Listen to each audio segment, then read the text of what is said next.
well, never mind. I'm at jokes, so I'll call you. I'll just see you when I get up. Goodbye. Bye-bye. Ladies and gentlemen, we are tuned in to the Rico Report. I really don't know what to tell you. That game was insane. Welcome to the Big Squad. Shout out to the Big Squad. Ladies and gentlemen, welcome to the Big Squad. Welcome on a very special evening to the Rico Report. We are here. He is our team. This is the Buffalo Fanatics. Bing, bing, bing, bing, bing.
There you go. I had my muted button on for some reason.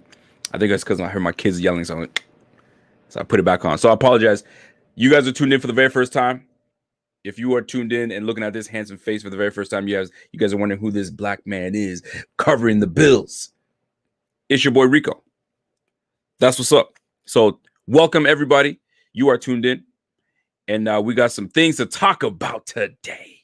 We've got some things to talk about today. First and foremost, my man Bobby Ray is on point. He's always like, yo, get your audio right, mother effer. Shit. Where's your checklist at? Yo, how's my mic? Is my mic good, Mike? Mic check, mic check, mic check. All right, we straight. What's good, everybody? Anyways, listen, man, it's Friday night, and we got some things to talk about, man. We cover the Bills. The Bills is what we cover. We do it well, I think. And we're gonna continue to do that, man. We continue to keep the pressure on the competition, and that's just the competitive nature in us all, especially when you cover the team, right? And then when your team puts out a product like they did last year, it's even better. Everything is even better. So, mic check. Here we go, folks.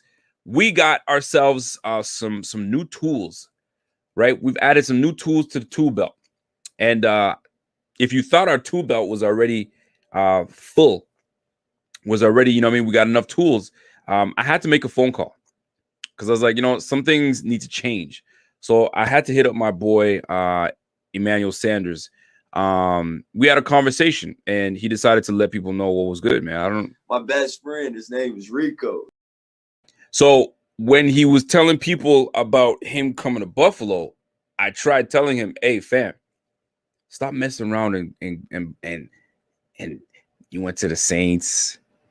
You went to the Denver Broncos. I mean, I get the Denver Broncos move, but to the Saints, to the 49ers. Yo, listen, fam, stop that. He's like, yo, Rico, are you for real? I was like, fam, you need to cut that nonsense out. I'm being a friend. And what friends are supposed to do is keep it a buck. Come to Buffalo. We're not going to give you as much money. But I think you'll have a great time here. You sure? I was like, fam.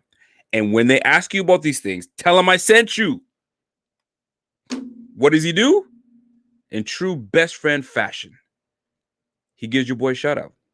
My best friend, his name is Rico. I can't say anything else. E-money. I respect the kid. That's why we've been friends for years, man. That's what you're supposed to do. That's what you're supposed to do, man.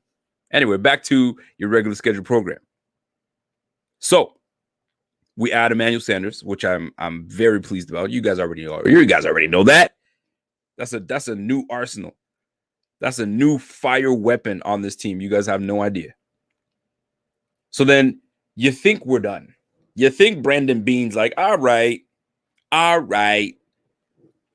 don't need to add anything else. We got the receiver. That sums everything up. That's right. Who said that? Who said that? CR. Well, that just sums everything up. Certainly does. Right? And then he goes in and gets Matt Breida. Boom.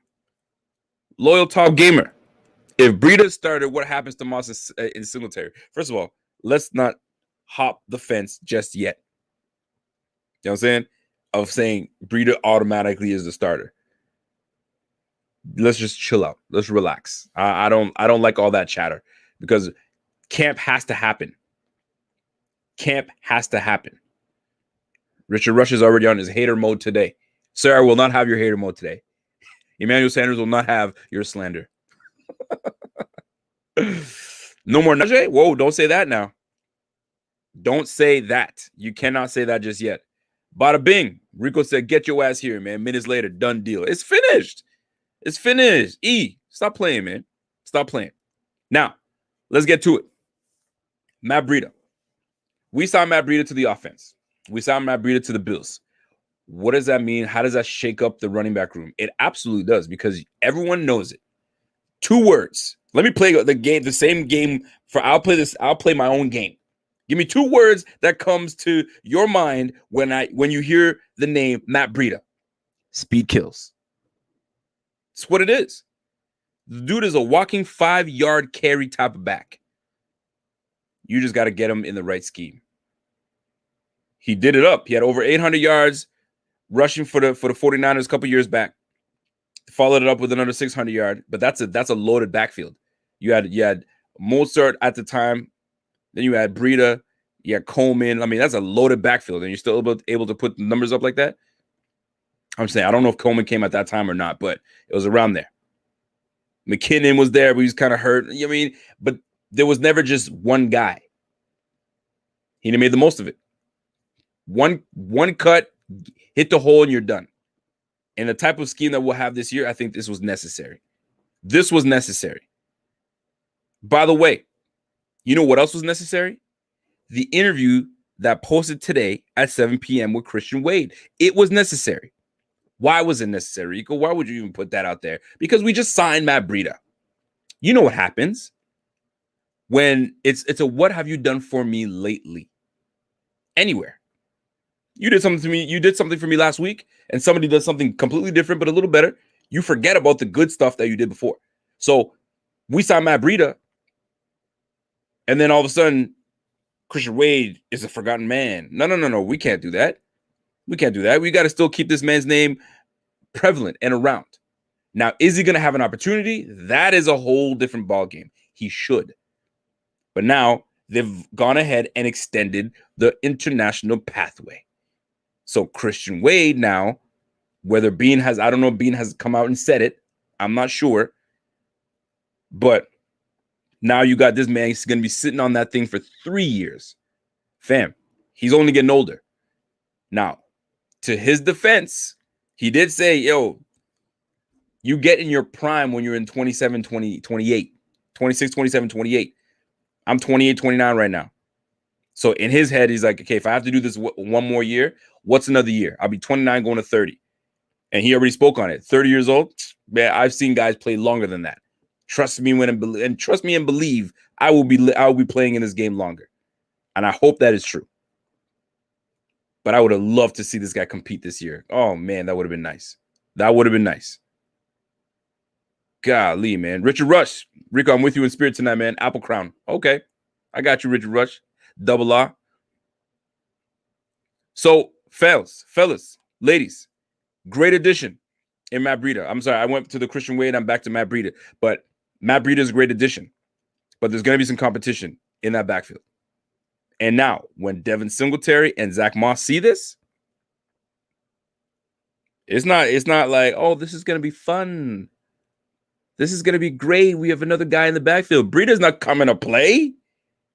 He's coming to play. He's not playing games, man. He's like, yo, y'all had an opportunity last year. I saw what y'all had, and y'all didn't take full advantage of it. Enter Matt Breida. 4.3 speed. You can't teach that shit. You can't teach that. William Reddick. I think we should draft Patrick Surtain Jr. or Asante Samuels Jr. to go on the other side of Trey if they fall to 30. And from what I'm hearing, we may not be able to even reach those two gentlemen. Unless, in the words of my man, Judge Mathis, move the hell up. Move up in the draft. And maybe we have a chance. But now we got to give some things up. What are you ready? What are you ready and willing to give up? That's what it comes down to. Chris Janke.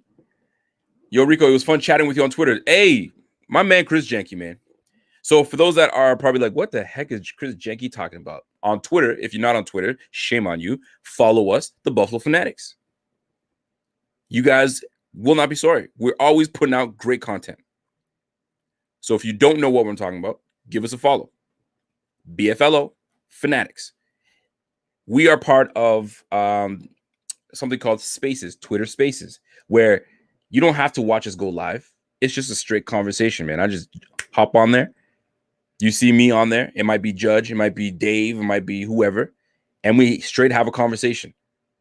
You want to have, like, we were just chopping it up today on Christian Wade. And then we started talking about the running back room and a whole bunch of other things. It wasn't long. Good 10, 15 minutes, and that was it. Fun. So there'll be times where I want to rant, and I'm in the moment. In the moment, I want to rant right there, and I don't want to jump on and get the camera ready. Yo, jump on the Twitter Spaces. Could be good. I dipped my toe into the water. By the way, there's 186 people watching right now. Salute, welcome. We're talking about the running back room, my favorite position, my favorite group. Now here we go. Let's dive a little deeper into this bitch. All right. So let's unpack this. Devin Singletary, Zach Moss, TJ Yeldon, now a free agent. I don't know where he's gonna go. We brought back Tywan Jones, so we've got at least 3 backs on the squad, a 4th in Breida, a 5th in Christian Wade. Do what you will with Christian Wade, and then we've got a 6th in Antonio Williams. Some would say the running back room is full. What do you need more running backs for? For what? I'll tell you why. At one point, I was like, man, we good at running back. We don't need to do anything. Give these guys the chance they need to succeed, and we'll be fine. But when you look at what was done the whole year, except for one game, what game impressed you very much so that you're like, yo, there's that Zach Moss we needed. That's the guy. And no hate on Zach. It just wasn't they're splitting time. You don't get enough time. Not enough like opportunity with the ball. Devin Singletary, we knew what was going on with Devin Singletary year 1. We were excited year 2 for Devin Singletary. I think something tells me that we put too much stock into Devin Singletary, meaning, he gave us 775 yards last year. He's definitely going to give us 1,000-yard rushing. Not even close. Because there wasn't that much opportunity. Now, we were airing the heck out of that ball. That makes a huge difference. Now, I bring this up because the key word is opportunity. Key word is limited opportunity and what you do with that ball. In the small samples that we gave you each game, 7, 6, 9, 11 carries or touches, if you will, what did you do with it? Did you make the most of it? And keep it a buck. I mean, if you guys can tell me which game to you stood out, that you're like, that's the Devin Singletary I know. Ooh, that's the Zach Moss I saw in all these collegiate film. Right? The one game I can say that was Tony Williams. You saw Tony Williams, running the rock, and you're like, damn, who the fuck? Like, we cut that dude 2 or 3 times, and he's doing what he's doing. You respect it. But we wanted more from Zach Moss. I want more from Zach Moss. I'm anticipating. I've been telling you guys he's going to take over as the number 1 back. It was just a matter of time. Now we bring in Matt Breida. A little bit of speed and power. speed and power. Isn't that nice? Doesn't that remind you of something? Let's go back to the Carolina days. Do you remember who they had at running back? Let me see if you guys know your football. Who was at running back when Brandon Beane was there? They had a 1-2 punch at running back. Who were they? And I think they've been looking for that ever since. Who are those two? I'm looking at the chat right now to see if you guys are on it. Mr. Hoffman. Antonio Williams was the only one that had a standout game. That we remember for sure. That was like, damn, who's that? We kept on saying, who's that? Yes, Jonathan Stewart. There it is. There's the combo. Chris Janke, thank you very much. D'Angelo Williams and Jonathan Stewart.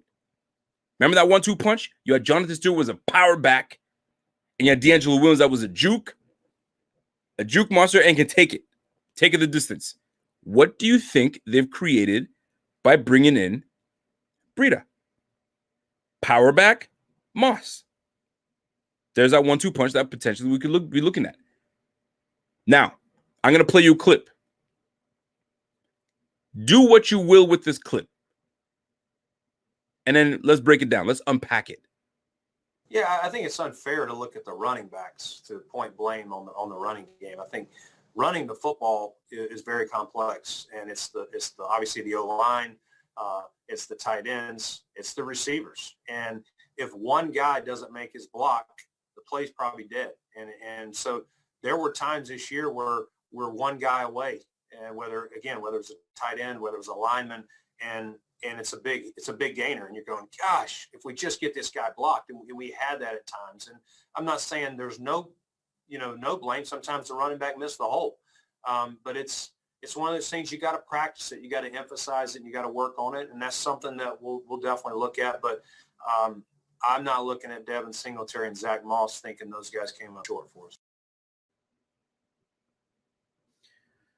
He said a lot. But he didn't say anything. Right? I'm not looking at Devin Singletary, Zach Moss saying that they came up short. They didn't? Well, then who did come up short? You can't get out of this without putting some kind of pressure on someone. It wasn't the running back room. Then it has to be the O-line. But you brought everybody back on the O-line. Fam, what are we talking about here? So who's it on? A whole lot of talking, but he didn't really say nothing. But that's to be expected. That's to be expected. He's not gonna give you what he's saying. You know how Beane is. Beane's not gonna give you all the stuff. Ever since the Beane McDermott regime has come in, no leaks. You don't hear a peep until they want you to know what's going on. Before that, people in the building where, you know what I mean, we can get some inside scoops. Now, forget about it. You can't. So what did he say there for us to know, okay, so what are we doing? What route are we going? Are we going O-line? Do we need to improve the O-line? Well, it doesn't seem like it. You brought everybody back. You brought the whole gang back. The only thing you didn't change was in the backfield, but you added Matt Breida. So what is it? Here's the way I look at it. There's a lot of bullshit in that. There's a lot of bullshit. And when it comes time, he always says it to us. He always says this. We're always going to listen, and we're always going to look to improve somewhere wherever we can. So the question is he going to touch the running back room? He was enamored very much so with Devin Singletary. They brought in Zach Moss fairly early enough. So they like those two. They put the draft capital in that. They could have waited till 4th, 5th, 6th if they didn't really value the running back position. They did enough that they chose Zach Moss early enough. So now what? Not the O-line, but it's not my running back. Is it the scheme? Are you blaming your coach? Did he do something? Last year, we ran the ball very well. It's puzzling. It's puzzling, people. It's puzzling. But we're about to find out in less than a month. In a month's time, we're about to find out the energy that big baller Beane is on. Are you going to go and draft a running back at 30? Is Travis Etienne that guy? Or are you content with the addition of Matt Breida? If you guys remember, at the onset of free agency, right before free agency started, I was talking about running backs that I feel that we should bring in that I think would suit us very well. Do you guys remember the three running backs that I brought up? I'm going through my notes to see what page, because I've got a whole bunch of stuff. Tevin Coleman was one of them. That's for a fact. I thought that we needed speed. Speed was something I talked about. We need speed. Tevin Coleman was one of them. And I named two other running backs and one running back that was on my list for honorable mention, Matt Breida. And so it has turned out that we bring in Matt Breida. I'm pleased to see that. Now we can actually take full advantage of these receivers that we have. And by taking full advantage, we're going to spread the heck out of everyone. 10, 11 personnel, good luck. Good luck when you have a speed back like that. So the question is, how many touches? There can only be so many touches that you give to your running backs. And this in lies the problem. Running back position, you need to get warmed up. No different from a receiver.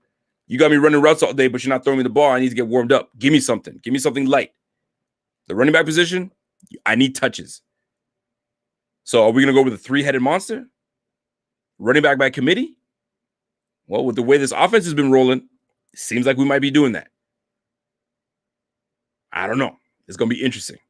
One thing I will say, though, is that we are going to emphasize the run game heavily. We're going to be looking at the run game. Trust and believe when I tell you that we're going to be looking at the run game. And I think that's one part of the game that we're going to see have an improvement. We have to. When you see the guys that were in playoff mode, they had a run game. They had a run game. And how do you cap it off? By winning the whole damn thing with playoff Lenny. I keep going back to that, but I have to show you that that's at the end of the day, that's what matters. If you can run the ball, sustain time of possession, and you have a guy that protects the ball, you're in the money. You're in the money. By the way, salute to each and every one of you guys tuned in. There's 259 people in this bitch. Salute. YouTube gang, Bing squads in the building. And shout out to my mod squad. You guys know who you are. You guys are modifying the chat, making sure everything is cool and clean. Buffalo Bills better draft to add to either the O-line, D-line with our first pick, whether in first or second. They need to do a few things. This is the beautiful thing about where we are right now. We are in a position to go wherever we need to go. Whether it's the cornerback room, whether we go linebacker, whether we pick up Micah Parsons, whether we go O-line, guard, we can go wherever. The beautiful thing about this is going to be a year of, everybody's got to be on point. On point. Competition is going to be fierce, and let's go. Speaking of competition, we bring in a Nigerian nightmare, right? A Naja boy, eh? I'm telling you, man, I don't know what they feed these boys in Nigeria, but my man Obada, Bada Bing, is a big boy. Check this out. With Efe Obada, this is the first time you were on the practice squad last year. You were active for your first game. You got a sack and an interception. Tell me how you're feeling. I'm over the moon. I'm happy. Like, words can't describe how I feel, Just making the most of my opportunity. And that's it. I'm happy. And plus we won. It wouldn't feel this sweet if we didn't win. You said, I want to ask you how you felt, and you said you wanted to what? I wanted to just shout!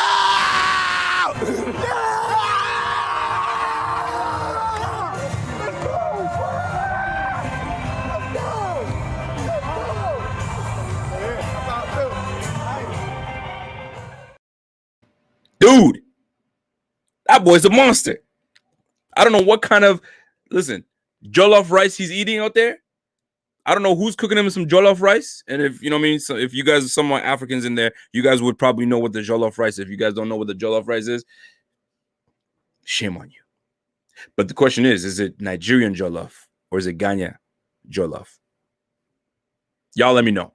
But you see this man, he literally could, fam, he could put his hands up and probably grab the rim just standing up like this. That boy's a big boy. Don't play with that guy. And we have him about to wreak havoc. He can play inside and outside. there's your replacement for Quentin Jefferson. This is the thing about this league, man. When you reach this league, you're playing with the elite of all elites. It all depends on who can reach you. Namdi.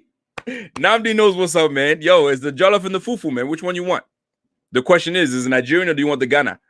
You want the Ghanaian or you want the Nigerian? That's the big difference. Rico, the Carolina locker room nicknamed Wakanda. Oh, they call my man Wakanda? Shit, Wakanda forever. Bring that ass here. Because right now, impact is what we need. Get after the quarterback. Close it. Finish. A, B, C. Always be closing. We were so close last year. We put a lot of pressure, but we couldn't finish. We couldn't close. So this is the year. We got to. We got to, man. So bringing in Obada, bada bing, bing biggity, bing Obada, we got to make sure that he gets as many reps as possible and make a dent on this roster. Everybody's talking about, oh, he's gonna be the guy. Whoa, competition, baby. So if Epinesa doesn't want to get his act together and Obada comes in, so be it. Let the best man win. Bam Johnson, maybe he might be the guy that steps up. Mario Addison. You see these young cats that we bringing on. Come on, baby. So we have the talent. We have the talent on that line. We just got to put it together and finish. So maybe it just takes a nucleus of guys to come in and create a different type of competitive nature in that D-line room. Shit. You feel what I'm saying, man? Y'all think I'm playing, man. President Obada. Let's go, Johnny Walker. Obada got to do it, man. Obada, it got me wanting to say Obada Bing. Obada Bing. Like I'm some kind of Italian, but he's a Nigerian. Y'all catch what I'm saying, though. But on the real, though, you bringing a guy 6'6", 260. Like, that's a freak of nature. Like, that dude was ripped to shit. So I'm hoping he ripping and swimming and bulldozing and doing all that stuff to get after the quarterback, man. But it all starts in camp. So we need that one spark plug in camp to get things popping, man. On and popping. Go Get a Black says, yo, Efe Obada sacked Tom Brady, Aaron Rodgers, Matt Ryan, Drew Brees. Those were the 5 sacks he got? Respect. So he had 5.5 sacks at the end of last season. So that tells me what? He's trending. And he's bringing that to this D-line room. Let's go, man. Let's go. He says, will Obada play DT or edge? I think he's going to be playing both. I think he's going to be inside and out because he's got the ability to do both. That's what he played in the That's how he played in Carolina. That's how they had him, inside and out. I'm going to assume that they're going to play a lot of him on the edge, rotational basis. I mean, that's how McDermott rolls, right? He doesn't like letting you guys play 90% of the time. Forget about that. You ain't doing that. Not on this team. You're going to rotate. Obada Dondada. Let's go. Let's go. You guys know what it is, man. Ron Simpson Gaming. Hello there from Canada. Hey there, sir. What's going on, Ron? What's going on, Ronnie?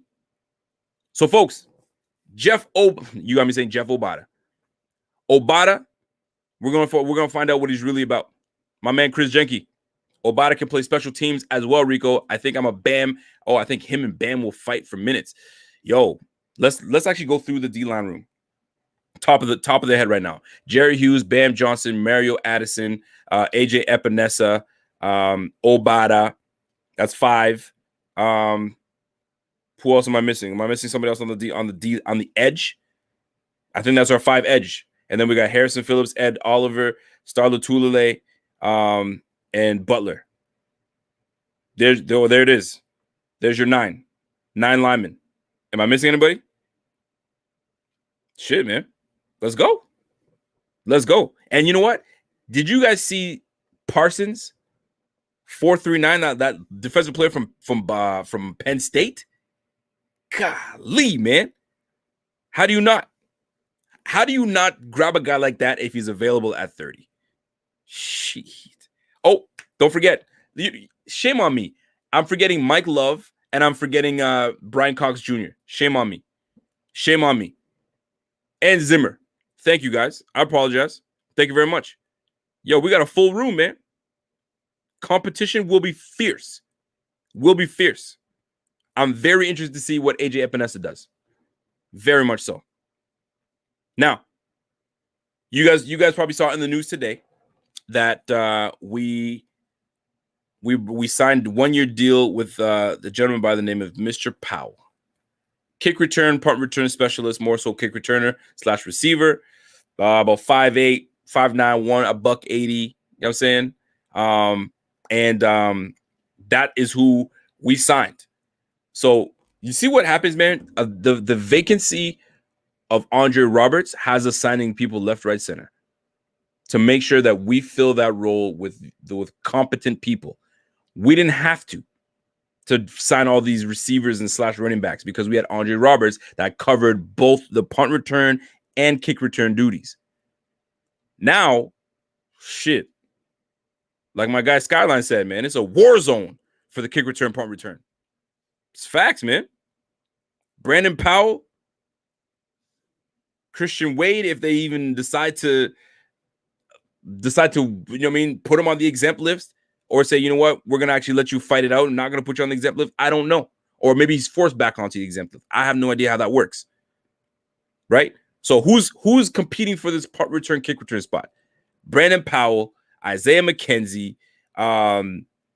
We'll put in Christian Wade if we have to. Matt Breida might be able to go back there and take some shit back. Tywan Jones might be able to go back and take some kicks back. So look, that's 5 guys that we didn't have to worry about last year because we have one guy that could do both. So I know some people are like, man, you know what? I'm cool with Andre Roberts leaving, but now you got 2 positions you got to fill with two different individuals. So that'll be interesting, right? Chris Jenkins right though. Competition breeds excellence. Absolutely, I do not disagree with that. I do not disagree, and I hope we get the best out of every guy that we bring in. Shout out to my guy Dave, Money Tilt, Mr. Father. What's going on, fam? So, guys, like Johnny Walker says, man, iron sharpens iron. And that's the facts. That is factual. Now, we've gone along and we've seen what this team was capable last year without running the ball. Now we're putting emphasis, at least on the run game. Here's my question to you, because there are people that are completely split between, do we draft another running back to make sure that we have the guy that we want, or do we just stick with what we got on our squad right now because Brandon Beane allegedly believes in them? Okay. But last time I checked, the O-line didn't change.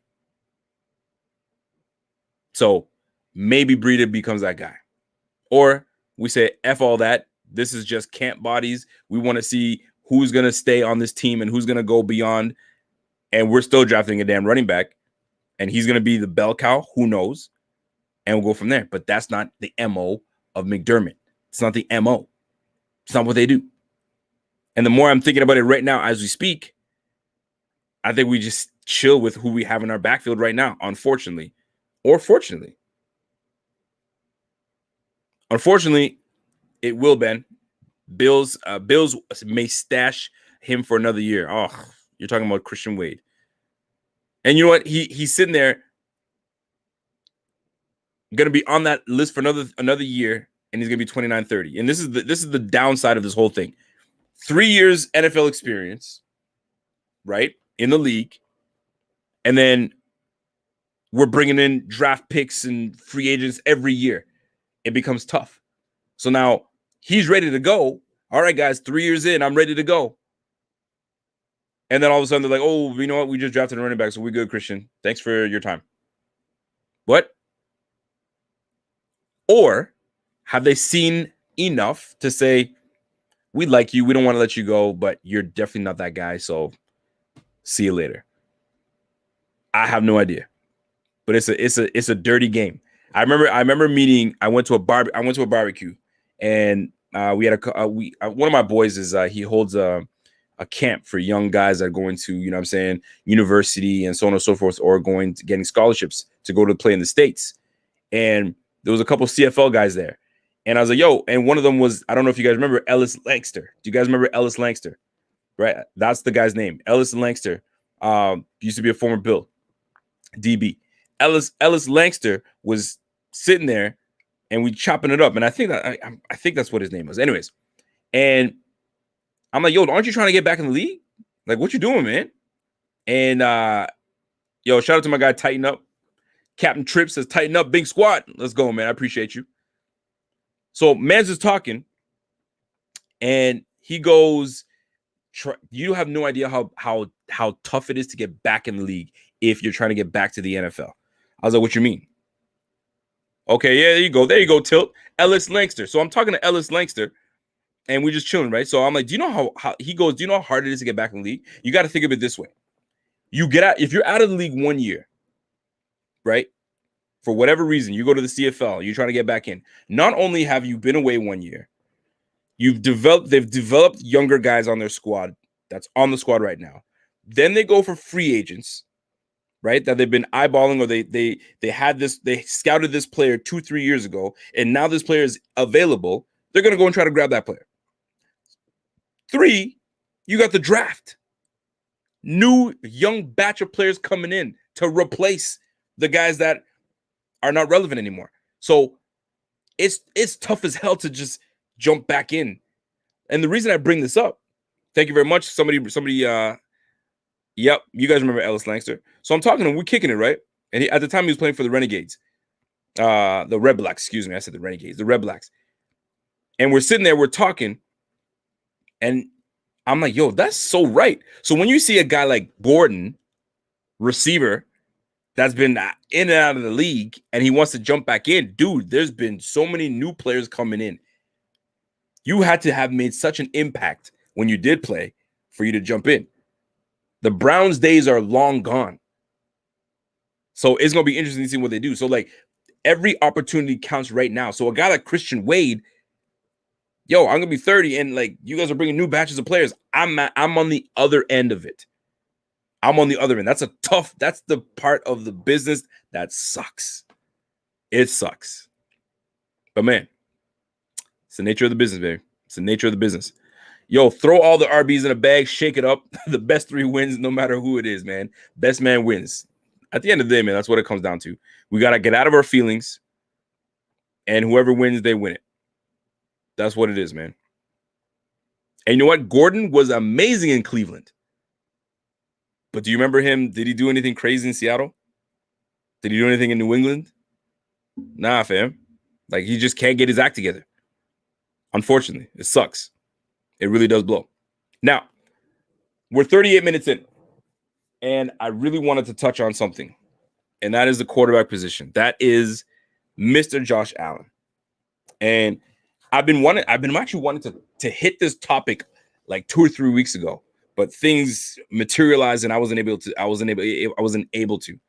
By the way, shout out to my guy Scott Blakely. We already have so many receivers and RB options. Can't imagine any will be drafted. It's so tough to think. But at the end of the day, if there's a player that, based on your board, and that player is the best player available, and what he can bring to your team and be impactful, you can't pass on that. You got to take it, right? It don't even make sense, no? I'm just saying. But Scott, it's tough, man. I can't imagine us taking a receiver, but maybe we do, right? That's the one position right now I would say we do not need to draft. That's the receiver position. Or do we? One position I don't think we need to draft is safety position. Maybe we do. It's tough, man. We are in a position right now that Beane can go in any direction he wants. My goodness, he can draft a long snapper in the 5th round. You're like, what? Although we don't need one because Reed Ferguson is doing his damn thing, but you catch my drift. We're just in that position. It's actually more intriguing and fun for us as fans to like, yo, where are we going with this? What are we doing here? It'll be fun. It'll be fun. So, look, somebody even mentioned Jared Patterson. Shit. Jared Patterson was doing the damn thing. Dare we skip on Patterson and just go and go somewhere else in that position? But the last person that played for UB that we skipped on, I wouldn't say haunts us, but like, man, Khalil Mack was in our grasp. He was right there. We could have had Khalil Mack, but we just said, we don't need Khalil Mack right now. We need something else. Could you imagine if we said, man, let's just go with Khalil Mack? He's got to be the best player on the board. But we went for need instead of best player on the board. So tough. That's why you need someone that's, you know what I mean, that's got it down pat. That they know the system, they know how it works, and they have a good gut feeling. Sometimes that's what it comes down to, man. Richard Rush says when you fill all holes in free agency, the draft is for the future. I agree with that. But there's always one or two players in that draft or part of your big board that can immediately make a difference. Prime example, okay? Let's just say, who's the best linebacker in the draft right now? And I haven't really dug into the draft. I got a whole month to really dig in. Let's just say Zaven Collins is the number one linebacker in this draft. If you guys agree, let me know. Or is it OKW? Is it OKW? Okay, whatever his name is. Parsons. Fine. Let's say Parsons is the number one. Right? Micah Parsons. I think his name is Micah Parsons. Micah Parsons, best linebacker in the game. Number one. He falls to us at 30. Are you really going to ignore Micah Parsons? You're not. So you draft Micah Parsons because he's your best player available. I said OKC, but it's really JOK. So let's say Parsons is the best. So Parsons is available at 30. Beane is sitting there with the phone call and talking to Brandon, and he's talking. I'm saying Brandon. He's talking to Sean. He's like, "Okay, fellas, what are we doing? We taking this guy or what?" And one guy goes, "But we're good. We have Milano. We have Tremaine Edmonds. We don't need Parsons." And then you let go of Parsons. Parsons plays 15 years and becomes a freaking Hall of Famer. Meanwhile, Milano gets hurt. Fuck. Right? Tremaine Edmonds never puts it together. I'm speculating here, people. I'm just making a point. So you're bringing in a Parsons. Now you have ample weapons. You find a way. This is where your defensive coordinator and Leslie Frazier finds a way to get this guy on the field and make a difference. You can't skip on that. You don't. You can't. Shout out to JR. Josh Richardson says, "Yo, what up, Rico? Why not get younger at receiver position or any other position? I can see Brandon being stacking up on roster for the future," which is going to bring me to Josh Allen in just a moment. But now that we on this individual, right? How do you pass on a guy like Parsons, right? When he's clearly the best player, but you think you're smarter than everybody, I suppose, or you think you got something in, I don't know, let's just say a tight end, Brevin Jordan. I'm going to take Brevin Jordan with the 30th pick, and Brevin's a bust because you went for position because we need a tight end. Look what's in our tight end room. But the best player is the linebacker. What I'm trying to say is, you got me talking like I'm some kind of draft guru. I'm not a draft guru. I will preface that right now. I'm no draft guru. But you got to take the best player available, period. I'll give you an example. You know me with my analogies. Let's go with analogy time. You're playing dodgeball.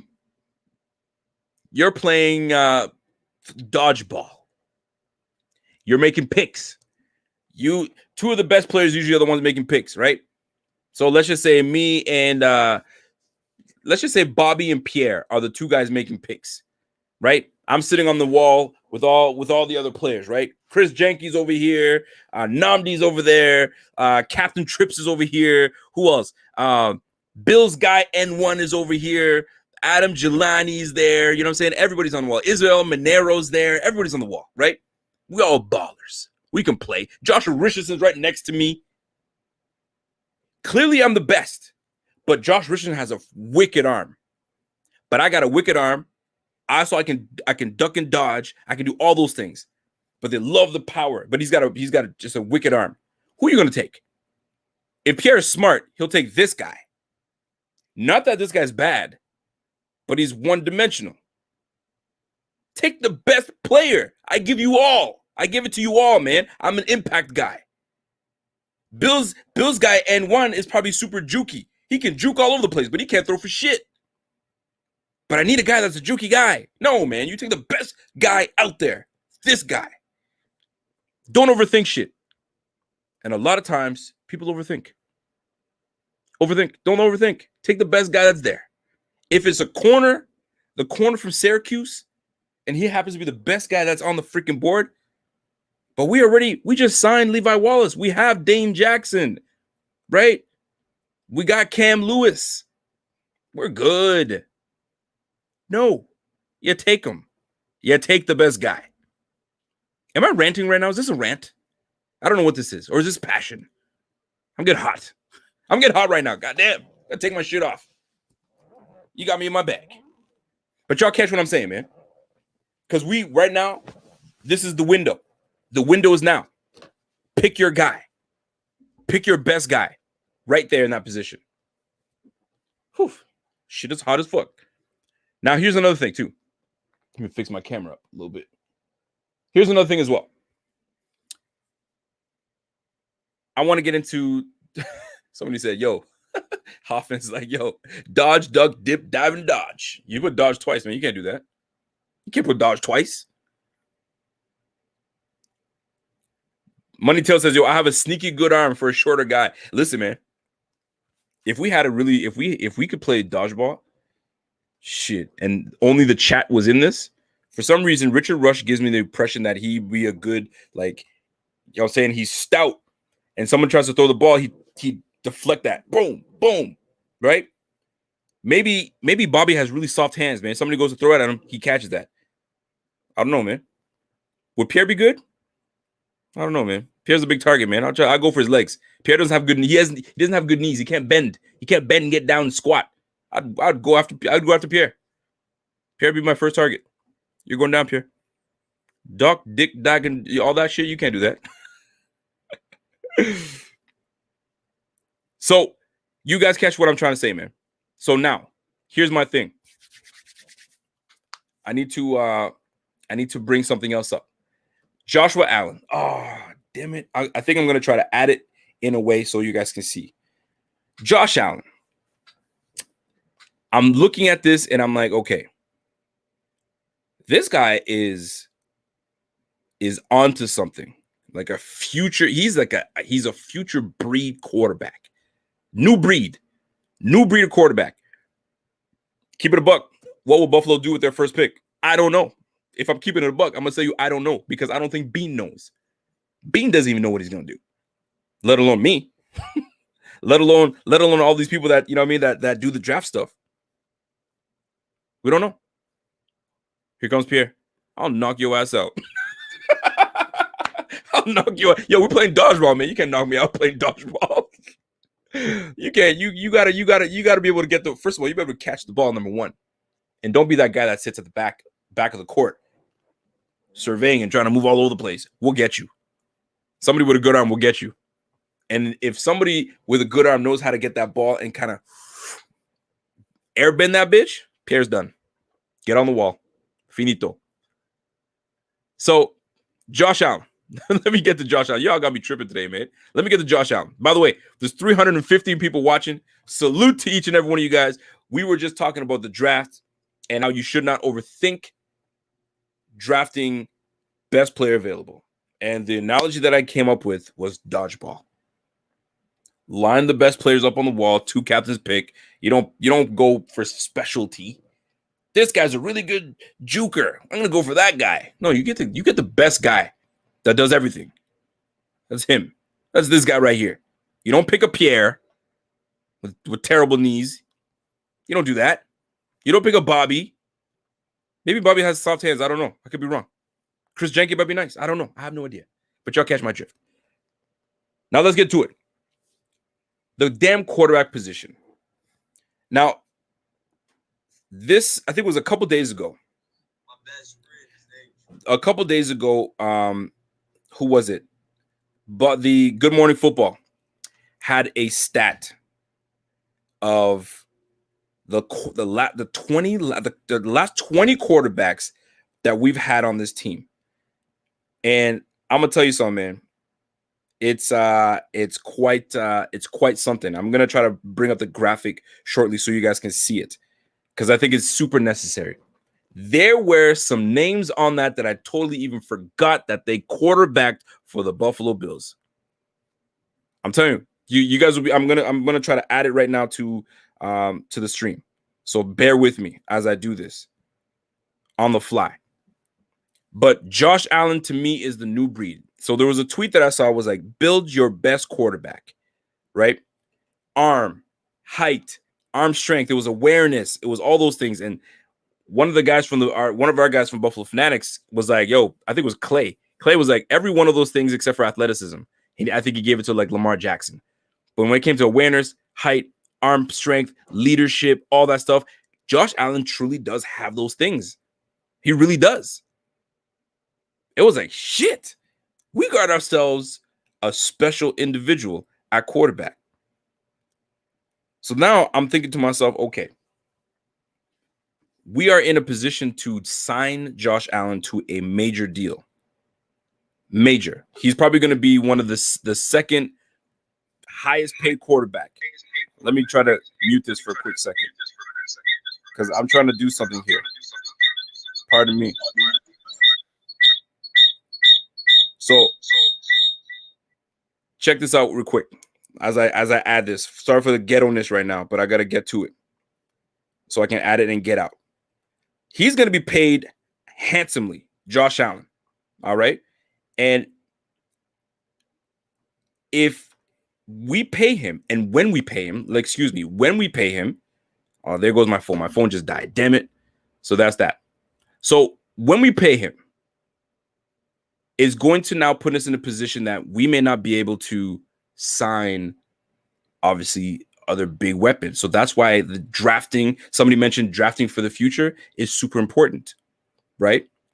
So if we have a guy like Josh Allen and we can't sign, I don't know, later on when it's come time, the contract time, we can't sign. What I'm trying to get to is he's good enough, I believe, I'm starting to see things now. He's probably good enough that we could get away with now bringing in, we don't have to surround him heavily with big time weapons. Because right now that's what we're doing. We got him accustomed to John Brown. We got him there. Then we got him Cole Beasley. You saw what he was able to do with Cole Beasley and John Brown. You're like, holy crap. Right? Yo, Pierre, what I need is that graphic that I put on my tweet of those 20 quarterbacks. It was a list of 20 quarterbacks. Just go to my tweets, you'll see what it is. I tried to add it, but my phone just died. So what I'm trying to do right now is this. He may be good enough that we may not need to give him superstars because he will be that elite superstar. So where we'll be able to excel in that is that we can now build on that defense because we'll have an elite quarterback. So then I started thinking, okay, if that's the case, then in this draft, if those guys like Zaven Collins comes available, or Parsons or Jock comes available, you grab these guys. Patrick Surtain or freaking Asante Samuels Jr., you grab those guys because he will be that guy. He will be. Like Aaron Rodgers, to me, is an elite quarterback, superstar quarterback. They took away Jordy Nelson from him, but they left him with one, Devontae Adams, and Devontae became that guy, right? You knew he was good, but the last couple of years, he's just skyrocketed as that guy. But everything else around him is okay, is pretty decent. Nothing great. So I found that super interesting. So I'm like, wait a minute, maybe Allen is on that wavelength. He's on that path to being that guy. So we won't need to have superstar running back. We'll probably just have to have an adequate running back. Maybe that's what they're building now. I'm speculating. Maybe they don't need a super big time tight end because Allen is that guy. Just give him one guy in a receiver, and that is Stephon Diggs, and everything else we can just go through, build through the draft. If they happen to be a superstar, great. If they happen to be some kind of bum, it doesn't matter because you got one guy in Stephon Diggs, and the other guys will just be role players. We won't need to surround him by so much because guess what? He's going to get the bag. And by him getting the bag, right, and they're trusting him enough, you may not need to surround him as many elite pieces around him because he is that elite piece. He will make others better. There are times where a quarterback doesn't make another player better. You just need to surround that quarterback with a whole bunch of great players. And that's how it works. Or you have a quarterback that makes everyone else better. Doesn't matter what you do. Wilson is that guy. Russell Wilson makes everyone else better. I said better, right? Who are his receivers? DK just came along. DK Metcalf, specimen. But before that, you had Doug Baldwin. Doug Baldwin was not a superstar, but that boy could run routes though. But he was no superstar. Who else was on there? Lockett. You got Lockett. Lockett's all right. He ain't special. He ain't like some superstar. But Russell Wilson makes everybody else better. And that's why they refuse to they disrespect this guy by not giving a damn O-line. Because, you're Russell Wilson. You make everybody better. But, I'm tired, bitch. I'm motherfucking tired. Give me some O-linemen. You catch what I'm saying? I hope I'm relaying this message the way I'm hoping you guys are receiving this. So, Zach, you got Josh Allen is on the level of Russell Wilson in terms of he looks like he's on the path of making other players better. Once he learns on how to play with these elite players, he sees that can be done. Now he's got that mentality, that almost Mamba mentality. Jermaine Kearse, thank you very much. Now you guys got me. Jermaine Kearse and a bunch of dudes, man. Russell Wilson wasn't playing with elite guys, but because he's elite, he makes everybody else better. And I think Josh Allen is onto something. And we pay him big money, and he's learning how to play in this game. He's going into year 4. He's going into year 4. And he's going to learn. He's got to get one more year of experience. This guy's going to be freaking elite for years to come. So now when you got people coming through, you won't need superstars. And fortunately for us, we'll be in a position where we now can dictate. If you want to come over here, that's cool, but you're going to take the vet minimum. Oh, you want that big bag? That's cool. We'll just go with somebody else that's cheaper. Because we have such an elite quarterback that he'll make it work. They will see his work ethic. He will have learned what he wants and what he doesn't want, and you're good from there. Let me go back into an analogy, right? So you saw Allen come up with the likes of Andre Holmes, Kelvin Biscuit Benjamin, who are the other bums that we had on our team? Zay Jones, you name them, right? We had them for Josh Allen. It didn't work out. So now Josh is like, I know what I don't want, but I haven't been around something good enough for me to know what I do want.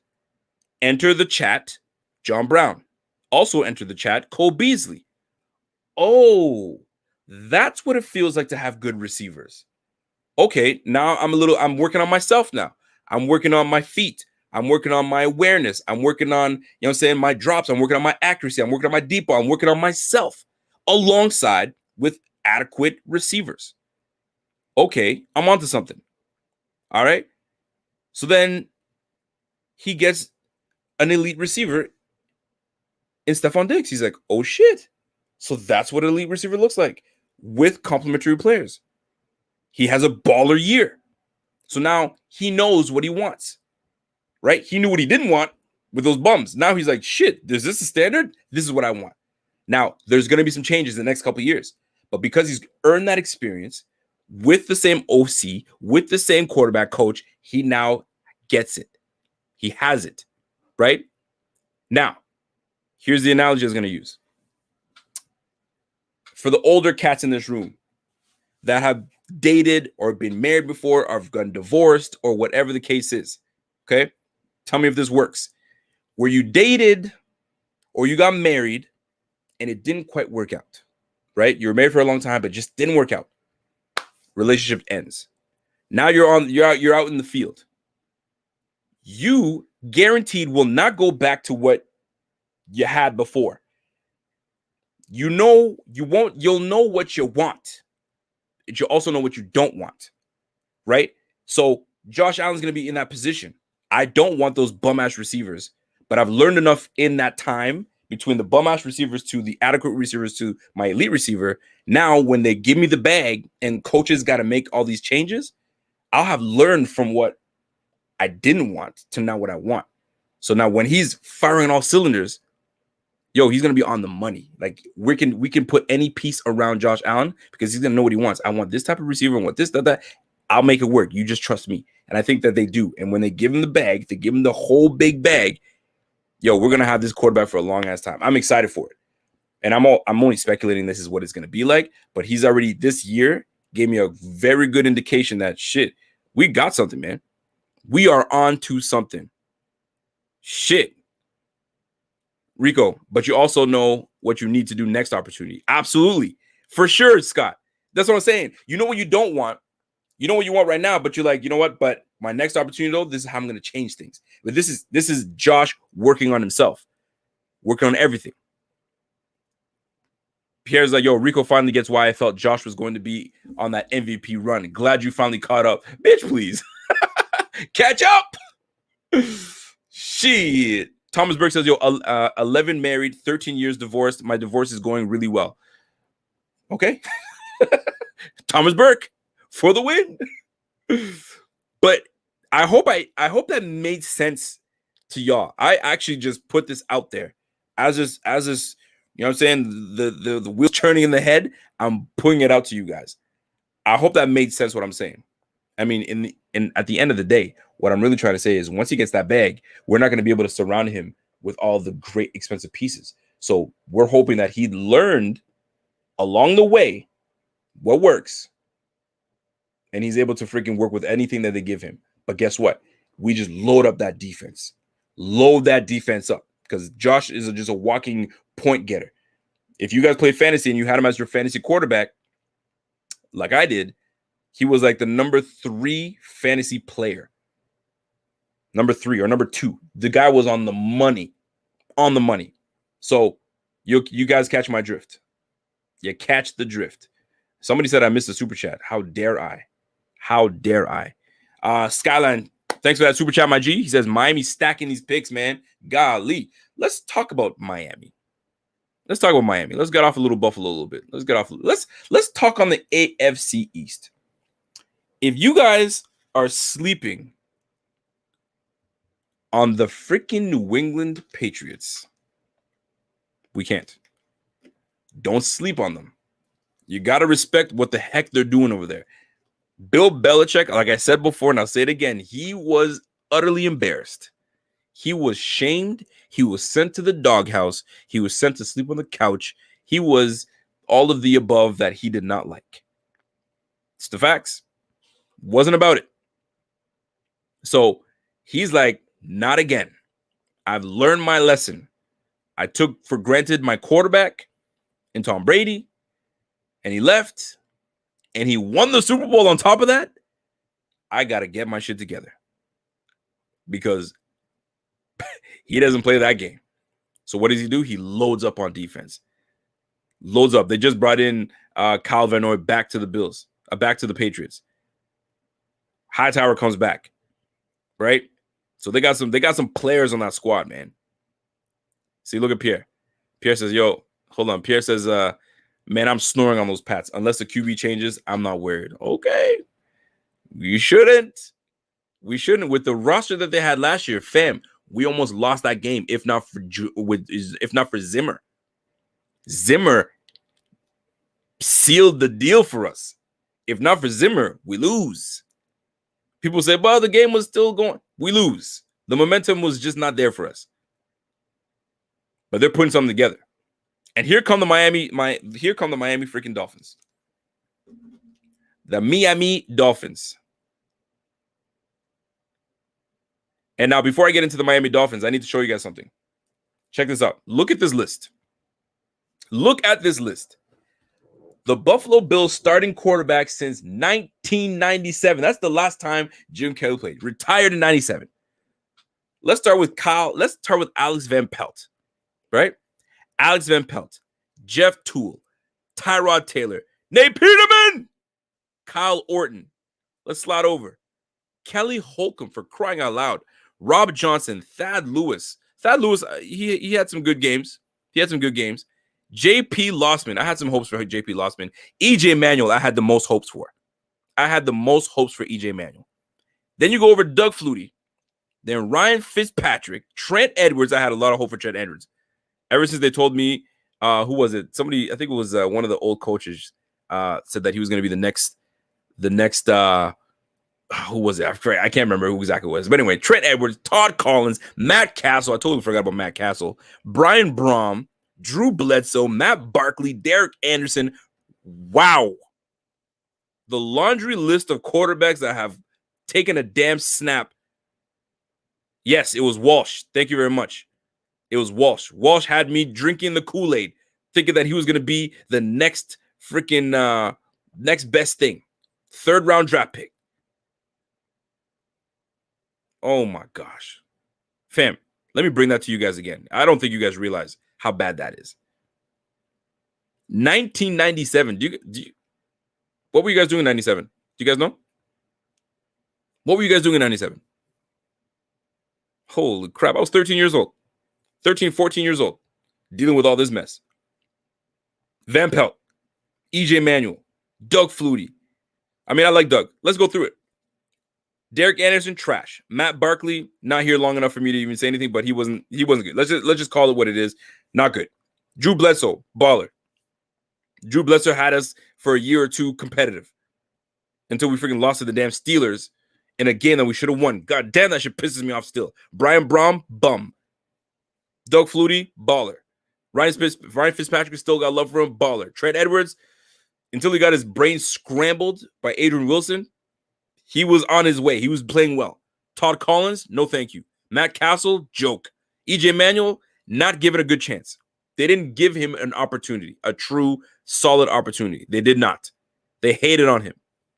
J.P. Lossman, we came back into the 1st round to pick him at 22. And didn't work out. Big arm, though. Him and Lee Evans were just connecting. But something with J.P. Lossman just didn't work out. Rob Johnson. Whew, we already know about Rob Johnson. You guys still pissed about that? Why the hell did we put Rob Johnson in? You should have just kept a hot hand. Put in Doug Flutie. Things change. Kelly Holcomb. Who? I don't even remember Kelly Holcomb playing. And he did play. Alex Van Pelt. I actually didn't mind. I didn't mind Alex Van Pelt. I just knew what he was. Jeff Toole, Tyrod Taylor, Nate Peterman. Holy, are we missing anybody? Whew. Boy, oh boy, what a list. Ladies and gentlemen, what a list of quarterbacks that have played for the Buffalo Bills. And it took those many quarterbacks to jump in and not do well for us to have our guy in Josh Allen right now. I was 13 years old in 97. How old were you? Roll call. That was for you, Pierre. Travis Sinnett, 86. Stretch Money, 85. Andrew C. was born in 97. God damn. It's been a while. Right? Yo, John Yoda says, 97 was my son, 2 years old, and I was married for 5. Been around for the world. Yo, man, been around the world, man. I've been around the world. You guys don't know that song. You guys don't know about that. Ismael Monero says, August 10th, 1884. Yo, same age, kid. Same year. Look at this old man. Old man Pierre, 81. Represent. Yo, I guess I'm getting to that old man phases too, I guess. I'm at 84. Richard Rush, 74. All right, Richard Rush. You guys catch what I'm saying, though, man. But that JP Lossman to Lee Evans connection, though, you love to see it. You love to see it. Chris Jenkins at 85. Yo, Till Money, 85. 85 for my man. Who's somebody said 69? Ooh, John Yoda, 69, my man. What I'm trying to get to is we've had some bad quarterbacks, which brought me to Josh Allen. That's our guy. That's our guy. There's my guy, Scott Blakely. Scott Blakely, I see you, kid. I see you. 60. I see you, my guy. So, fam, we are in a great position. We are in a great position with the likes of Josh Allen. And what I anticipate from Josh Allen is that he will season himself, right? With the talent that's around him. And the reason I brought this, the more so, I'm going to dive a little deeper. I'm going to dive a little deeper into this because it's inevitable that Coach Dable is going to leave. Coach Dable will leave. He will cleave to another team. That's just what it is. That's the nature of the business. When you have success, which will probably have more success again next year, he's leaving. Then he might take Ken Dorsey with him and say, you become my offensive coordinator. You know how I work. I'll be the head coach. You be my OC. Shit. Now we got two guys that are great for Josh Allen gone. Right? Now, this is where you hope and you're confident that Josh Allen soaks up everything that he's got from these two guys. And then he becomes that guy. He's like, I've learned what I need to learn. Y'all can go. I got this. Take the training wheels off. I'm good. Let's go, man. Let's go. Ladies and gentlemen, it's one of those situations where like we're in a good position right now. We're in a very solid position. We're bringing in some pieces. We brought back relatively the whole squad. We're running this shit back, man. We got to. And there's only one guy that can lead the way, and that's our guy, J.A. J.A. 17. Shit, I might even get myself a damn jersey this year. J.A. 17. By the way, quick update. Deshaun Watson situation is getting ugly. Woo! I do not want to be Deshaun Watson in this situation. Here's a question for y'all. Has there ever been, and I really don't know, has there ever been a situation where somebody is accused heavily by multiple people and they got off because multiple people were lying? I haven't seen that yet, especially recently. So I don't know, fam. I don't know what's going on, but it's not good for Deshaun Watson. Whew. Man, oh man. Shit. I went to go see a chiropractor not too long ago. My lower back is shit. It's bad. When you walk on cement all day, it gets to you. But like going for a massage now, I'm gonna be like, hey, leave the door open. Every move you make, you might have to tell me so I can say, you know what I'm saying? I don't know. I'm gonna have to do something. I'm gonna put my phone up. Let me put myself on live so you can't make some shit up. But Deshaun Watson, though, they just coming out with some outlandish stuff. It's not looking good. Man, oh man. Hold on a second. Yo, Rico, the New York Governor Cuomo has the same thing happening, except he might have actually done it. I didn't even hear about that. Governor Cuomo's in trouble? Not good. Not good. No, it's too many people that at this point. Otherwise, it's some conspiracy against him. Dude, it's crazy. I've never seen someone get off away from that. I don't know if he's... it's not looking good. I'm going to just say that. It's not looking good. Rico, should we give J.A. the fifth-year option? Don't even bother going to the fifth year, man. Just sign his ass now. Because if you wait to give him the fifth-year option, other guys are going to get paid, and now it's just going to make his bank go up. Money Tilt says he said he'd like to eat. Oh, shit. What? Money Tilt? What are you talking about? This is not typically like you. He said he'd like to what? That was quoted. No way. I can't believe Tilt just wrote that. Tilt must have been like, I can't believe I'm typing this. Send. Go ahead, Till. Eat them groceries, boy. But damn. Not good, man. Not good. I feel for him. I feel for him. And if it's false, my goodness, go after every one of those ladies. But it's not looking good. It's not looking good. Could his career be done? Not good. Not good, man. Folks, before I get out of here, I want to give an opportunity. He said Dave must be drinking. Yo, he might be. Oh, snap. Oh, snap. Before I get out of here, I wanted to give a shout out to Bing Squad. You guys have been holding it down all off season long. Real talk. You guys have been holding out off season long.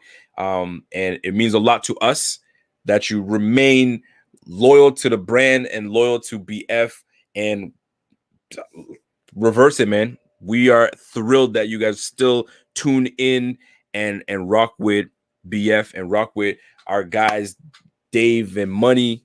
You got me saying Dave and Money. Dave and Judge. Smoke Break with my guy Z-Bot. Z-Bot's killing the game. Shout out to my guy Z-Bot. You feel me? The writing squad is doing their thing. Fam, like we salute to you guys, man. We just made it to 18,000 subscribers. Salute to you guys once again. It's very, very, very much appreciated, and we not gonna stop, man. We gotta keep going. We gotta keep going. Real talk. But salute to you guys, man. Salute to you guys. Yo, Rico, you will blow up someday, man. You know what? If I blow up, and I'm gonna keep it a buck, man. I'm gonna be real as possible. If I blow up, the whole squad blows up. That's real, and that's how it should be. If one of your guys blows up, yo, the whole squad comes through. We go together. That's the way it's supposed to work. You know what I'm saying? So, yeah, man, we gotta keep it up. We gotta keep it up. We got free agencies coming to an end, so let's talk on it. We got Powell coming in for punt returns. We got Isaiah McKenzie that came back. We made some moves. Breida's in the house right now. We got Obada, Bing Bada. You know what I'm saying? So Obada's in the building, and then we'll go from there, man. Hopefully we can try to get Obada on camera and get him on an interview. Speaking of interviews, Christian Wade I just dropped an interview with Christian Wade. So do yourself a favor and go run that replay back, and let's get on that, man. That'd be dope. And we got more interviews coming. I'm gonna drop a name. Should I drop a name? Pierre, what do you think? Bobby, what do you think, man? Nah, I'm gonna wait. We got some things coming your way. I mean, I don't want to say too much, but I just want to tell you guys that because of your encouragement for us to keep going and the pressure's on, yo, we're crushing it. We got to keep going after more people. Yo, this is, man, you know how tough it is to get this man? Yo, they tried to reach him. Kyle Brandt tried to reach him. Couldn't. He says, Bills Mafia, do me a favor. Can y'all reach out to Josh Allen and tell him that I want him on my show? And sure enough, less than an hour later, Josh Allen's like, yo, what's up? The Mafia called. What's happening? So we might have to do that and do a rally cry and be like, yo, Josh Allen, get on a show with Rico and the Buffalo Fanatics. Do it. You know what I mean? But anyway, I digress. Scott Blake says, yo, Wade was great as usual. You got them down, Rico. Incredible. I appreciate that. You guys have no idea. It's amazing. It's actually fun. He was actually one of my favorites to do because he's just so down to earth, super down to earth. Isaiah McKenzie, one of my favorites as well. So, we're an hour in and we got 300 people watching right now. Yo, do you guys want to jump in and chat it up if you guys have something that you guys want to talk about? If you do, Pierre, if you're still there and you still got time on your hands, guess what we're gonna do? We're gonna go to the BF Text Club. That's it, man. Here's the number. Obviously, my phone died, Pierre, so I can't even access that. So let's take the first 3. I got 3 that I'm gonna take. And then we can jump off. If you want to jump on with your boy, you may not want to. You might be like, yo, I just want to enjoy the show. I'm not trying to get on there and talk. If you a Bills hater and you want to come on here and talk some shit and you have a debate, you want to debate me on something, let's go. If you just want to chop it up, let's do it. We got 300 people. So before y'all dip out of the room, if you're like, yo, you know what? I've always wanted to say and ask this question to Rico. Let me jump on there. Yo, this is your opportunity right now. P Money, you got me? Yeah, that's my guy. That's my guy, P Money. Yo, listen, man, you guys don't understand, man. Instagram, we're at over 80 plus. I think we're at 82,000 followers on Instagram. That's my guy, Bobby. Instagram, that's the Instagram G. That is the dude. He gets everything going. He gets all your access to information, all that stuff. He's on that like crazy. When you see us making new moves and doing things and doing all these things, interviews and changing the game and going to a platform and all that stuff, that's Pierre, right? Pierre's all in the background doing all that stuff. And then me, I just implement. I'm the face. We get it out there. You feel me? So it's a good piece. And then you got Dave. Dave is doing his thing. I mean, I don't want to get too many details, but like, fam, Steve, killer. We got a squad, man. Shout out to you guys, man. Especially Dave and Judge, man. Those are my guys. Those guys are hardworking individuals, man. So it all works because of teamwork. Teamwork makes the dream work. So if you guys want to jump on the show right now with your boy, let's do it. Jump on there. Let's get it. If you're trying to get in there. In the meantime, while we there's my guy John DeMarchi. What's going on, John? So while we doing that, where's my other phone at? You got me like a damn drug dealer. Where's my other phone at? Let me see what the Dolphins are up to, because I know Kevin might be too pleased. Let me see if I can call Kevin if he wants to jump on there and see what Kevin's up to. My man King Through says, yo, you just don't see another team's fan base this amazing. Ours is so much different and so much more family-like, just like a real mafia family. You damn right.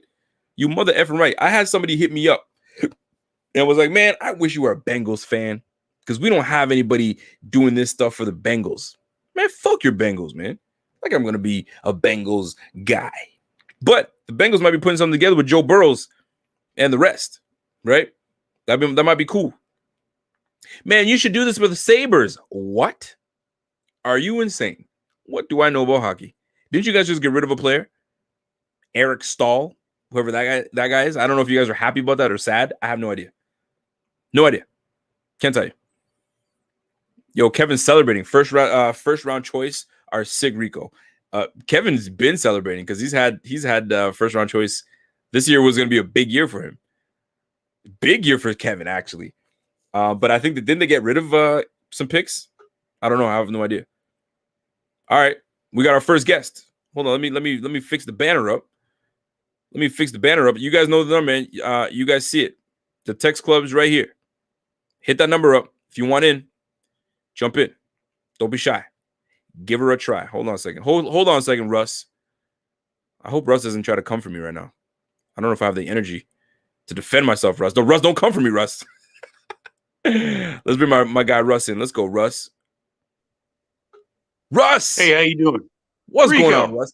What's happening? Hey, buddy. What's going on, man? How are you? I'm all right. What is on your mind? What's on your mind?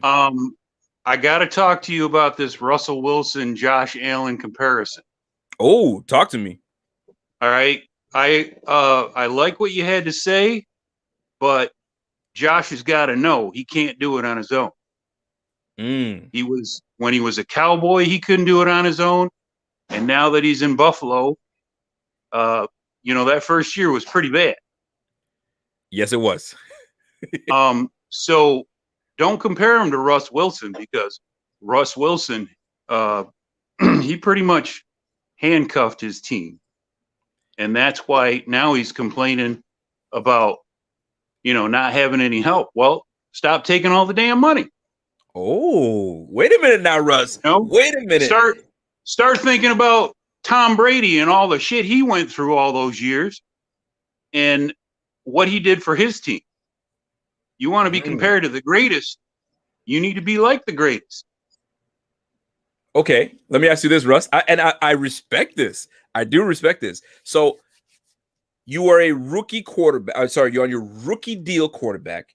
You've bust your balls because everybody's been talking a whole bunch of mess about you. You finally come up with a monster year, and it's time for you to get paid. Don't you want to get paid to prove that I'm the guy? You want to leave money on the table so you can – the team will be fine, right? Russell Wilson has had extensions. This is Josh Allen's first contract. You got to get your money the first time. Do you not agree with that? No. Oh, how much money do you need? Okay, so you're talking to. You're talking about the average you can buy a hell of a lot of cantaloupe with 30 million. You don't need 40, right? And that 10 million will, put some money in the pot. Okay, maybe we could give it to Isaiah McKenzie, who's been busting his ass for us for all these years, and gets. I can't believe I'm whining and crying about somebody making $350,000 a year when, I'm a nurse and I make nothing. Okay, hold on. Keep that. I like this. I like this where this is going. Scott Blakely agrees with you. It's true and real. Be reasonable on your team can't afford weapons. How much is enough, Rico? Damn. There you go. You're not wrong. You're not wrong. I'm with you. For the average individual like you and I, that's got our everyday 9-to-5 jobs and whatnot. When we see these guys whining and crying about that stuff, we're like, hold on, Rico. Yes. I'm a nurse. I don't work 9 to 5. Oh, you're right. You have those long hours. You have those long hours. You're right about that. You're right. See, and you know what? My sister's a nurse as well. So shame on me for the 9 to 5. But yeah, you should know. Average individual. Yes, I absolutely do. I understand where you're like, you guys are going to pay millions. Be quiet. Shut it. Because I'm putting my life on the line by going into the hospitals and so on and so forth. Completely get it. But in their world, when they see their peers getting this amount of money and this, that, and the third, they're like, I'm doing the same thing you're doing. I need to get paid the same way. Because we're in different worlds, unfortunately. Yeah. But the real world, that's how much money do you need? You don't. Trust and believe. You don't. I agree with you. Exactly. I'm with you. I'm totally with you. Hire somebody with some brains to take care of your money, like Rob Gronkowski, and you ain't got to worry. So, okay.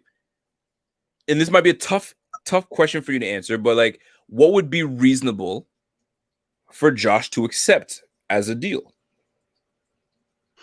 I don't know. Tough. I don't expect you to have an answer, but it's a tough question. I love the game of basketball. Played it for free for many, many years. I'm 54 now and have trouble getting out of the chair at times. So how much is, a beaten body worth? Okay. That's a good question. It's a good question. So that's a good question. So he needs to sit down with, Big Money Beane and say, what do we need to do to make this team marketable for the next 10 years? I'm willing to give up a couple mil here and there to put my name in the books forever and surpass the GOAT.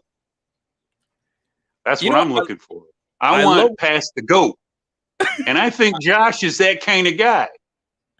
I believe he can be. I do too. And when I compared him to Russell Wilson, it was more for his and I get where you're going with this, but I want to bring this back. I'm going to circle it back, and then I'm going to ask you another question. So when I compared him to Russell Wilson, I compared him to Russell Wilson because of the intangibles, the things that you don't quite see that get these guys rallied up and ready to play. Because every day these guys are ready to play. Russell Wilson complaining is about his O-line. Protect me. If I'm the asset of this team and I'm as successful as you give me on my line. But if you don't give me the line, I'm working twice as hard to try to make this thing happen. All that money you're giving me is great, but I want to win at the same time. Now, here's another question I want to bring up. When these players are playing to be paid, wouldn't it be nice for you to say, when I'm done playing the game, my children and my children's children and my auntie and my grandma and my this, I can take care of them? Because you're not only playing for yourself, but you're playing for a multitude of family members. Wouldn't that be nice for you to just be able to take care of them? Because our moments like this, like for us regular folk, we may not be able to take care of all our family members because we're still got our own struggles. That's another way to look at it. And what happens with those family members that gets everything handed to them? That's a whole nother ball game. There you go, brother. That's a whole nother ball game. You know, my kids are struggling because I'm a nurse. Right. And they're better for it. Yeah. I think personally. For sure. You know what? This right here, it's right there says it. Right? You gotta be in a humble state of mind. But at the end of the day, it's football. I gotta bring it back to it's football, and all these all the money being made on TV deals and this, that, and the third. The players are like, all these big corporate guys are making money, and with one single hit, my neck done. Look at Kevin Everett. Kevin Everett can't play the game anymore. Linebacker for Ryan Shazier can't play the game anymore. But guess what? That big bag that he took now gets to take care of his medical bills and so on and so forth. But I digress because so does the players union help him out too. Hey, listen, there's a whole bunch of stuff in that. Russ, that was a great freaking call, my friend. Loved it. I had a great time. And just let me tell you. Yes, sir. I've been a Bills fan since I was 3 years old. Holy shit. You young guys need to remember what happened in the past. Yeah. You know, the 90s isn't all where it's at. Okay. I've been, you know, I was as far back as watching OJ jumping snowdrifts. No kidding. So you've been watching for a long time. Oh yeah. So you like what you see now? What's that? You love what you see right now. Oh yeah. Okay, good. Yeah, you know, I've been saying that for years. I get it. I get it. I have to say my favorite Bills player of all times is Ryan Fitzpatrick. Love the Fitzy man. Really? You are the first person and probably the last that I'll ever hear. And I'm so glad he's still playing. Ryan Fitzpatrick is your favorite Bills player of all time. My goodness. Well, listen, that is how we're going to end this call because that's a hot take right there. All right. Rico, he loves you. You know, I love you guys too, That's man. my wife. Tell you what. Your show is the only football show she allows me to watch without complaining. Ah, that's my lady. She loves you. Because you're What's awesome. your wife's name? She loves you. What's your wife's name? What's your wife's name? Holly. What's that? Holly. Holly. Kisses to you, my girl. Oh, you're a sweetheart. You guys have Thanks for taking my call. You got it, Love you, man. Yo, that was a good call, man. These are the reasons we do this shit, folks. Russ was real, man. He kept it real. He kept it a buck. Do you really need all that money? Of course they don't need that money. I agree. But that's just the nature of the business, man. All these corporate guys are making money. I want to make that money too. Just what it is. Just what it is. John DeMarchi. Yo, big ups to Russ and the nurse who gave my old as fuck butt shot #1 on COVID. You stupid ass. John DeMarchi, yeah, you got a shot in his ass. There you go. Ismael Manero. What's up, buddy? How you doing? Ismael Manero. What's going on, man? Not much, man. Chilling. Talk to me. What's on your mind, man? Not much. You know, like to piggyback on what Russ said, you know, they don't need all that money. Josh is a farmer. He's got money on the back. So that's one thing. Okay. You know, he's got money, you know, building. He's that pistachio farm, 15 years. He's gonna be straight. But he's got that competitive mindset that I keep telling people about. People didn't understand when he was drafted. I told people, like, he's got all of it. Like, I have this take, you know, that with the group I'm a part of, that the Wonderlic matters for quarterbacks. It might not matter for most positions, but for quarterbacks it does. And he scored a 37, which is amongst the highest, you know, out there. So he's got the intelligence, he's got the leadership, he's got the want to, he's got the desire, he's got the money already home, right? So he's probably going to say, you know what, give me Aaron Rodgers money, because in a couple of years that's going to be a steal. It's going to be a steal. And it's a possibility. Okay, so and I'm putting you on the spot here. So when these players, do you agree when these players are like, hey, if you need me to show up to your event, you got to pay me $15K, $10K. Depends on the player. Like if it's Josh Allen, no, he doesn't need it. But if it's like McKenzie, because McKenzie's not, you know, he's like the 300K guy. Okay. Yeah, like for sure. But if it's Josh Allen, you're making $30 million a year. It's like, come on, Josh. come on, help us out a little bit. But the one thing I want to talk about Josh was I wanted to piggyback on that just a little bit. Yeah. Josh Allen has made every receiver that the Bills have given him better, right? And then one of them, or three, Beasley, Brown, and Diggs, have all in turn also made him better. Yes. So it's not like it's a parasitic relationship where Josh is like, well, I got this guy and now I'm great. Yes, I agree. When John Brown came to Buffalo, he never had a 1,000-yard season. And then all of a sudden he puts up 1060, 6 touchdowns, 70 catches. Beasley this year, 940 yards, 6 touchdowns.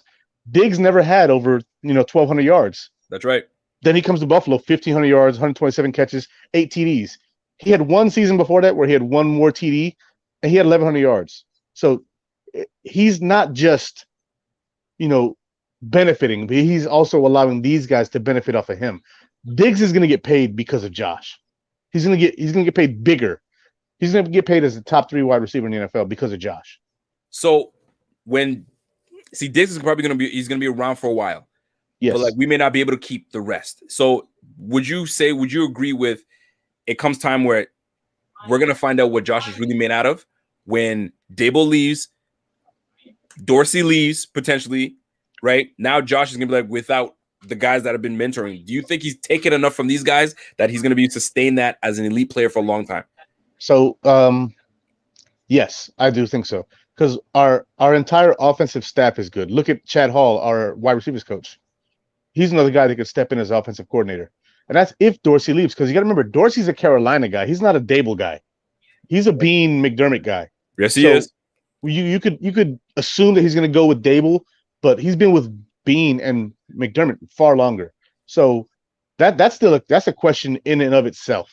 The question is, who does he choose? And if he does choose that, do we have another guy? And I think we have a couple of other guys. We definitely do. Wide receivers coach, tight ends coach, offensive line coach. Absolutely. I don't think the O-line coach is that guy, but the wide receivers coach, Chad Hall, the guys love him. They love him.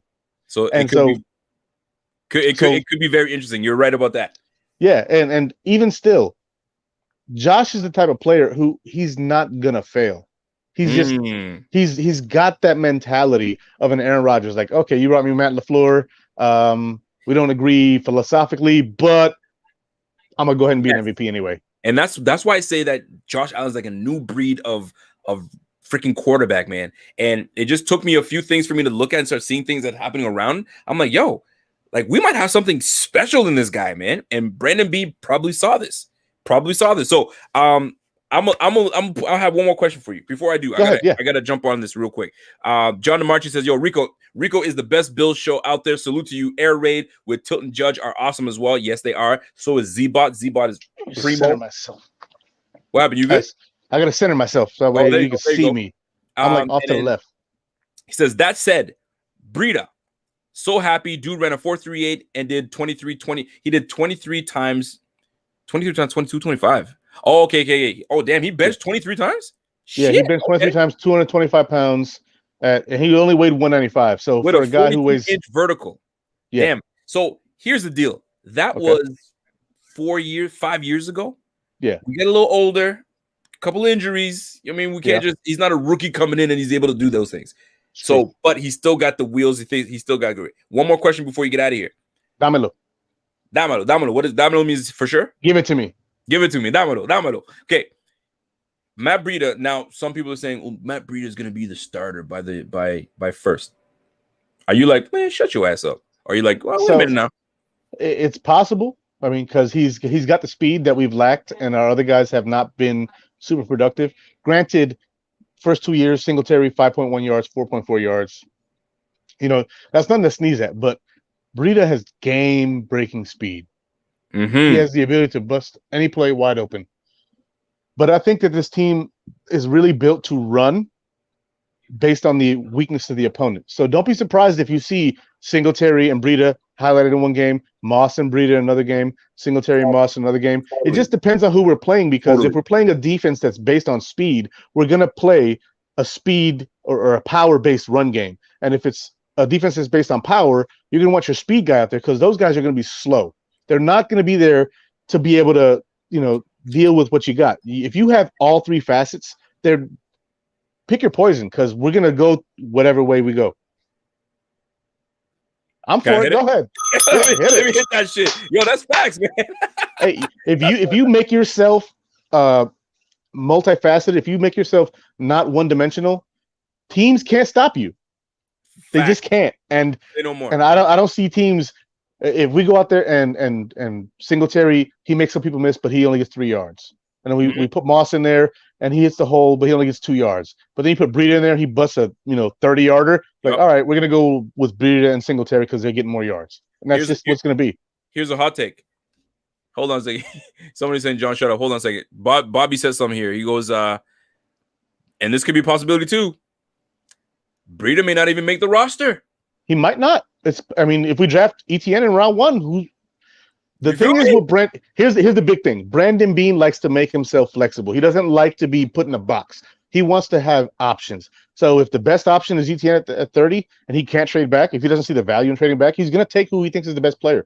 There's no way that he's going to be like, all right, well, I can't take him. I'm going to take who I need. No, he's not going to do that. He's going to take the best player available. And if that means that Singletary gets traded after that, or Breida gets cut, or whoever, it doesn't matter because he's going to take whoever he feels can help this team win games. We have a GM that wants to win games. We play to win games. God damn it!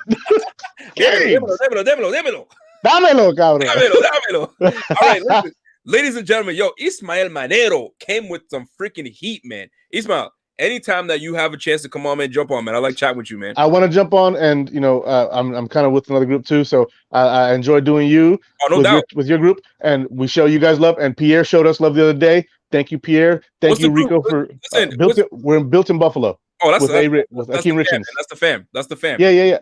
So, but you guys showed us love. We want to show you love too. Appreciate God that. God bless y'all. Love y'all. Sir. Keep doing what you do, and we're gonna follow y'all lead. Take care, man. Stay strong, bro. Yes, sir. Ismael Manero. That's my guy, man.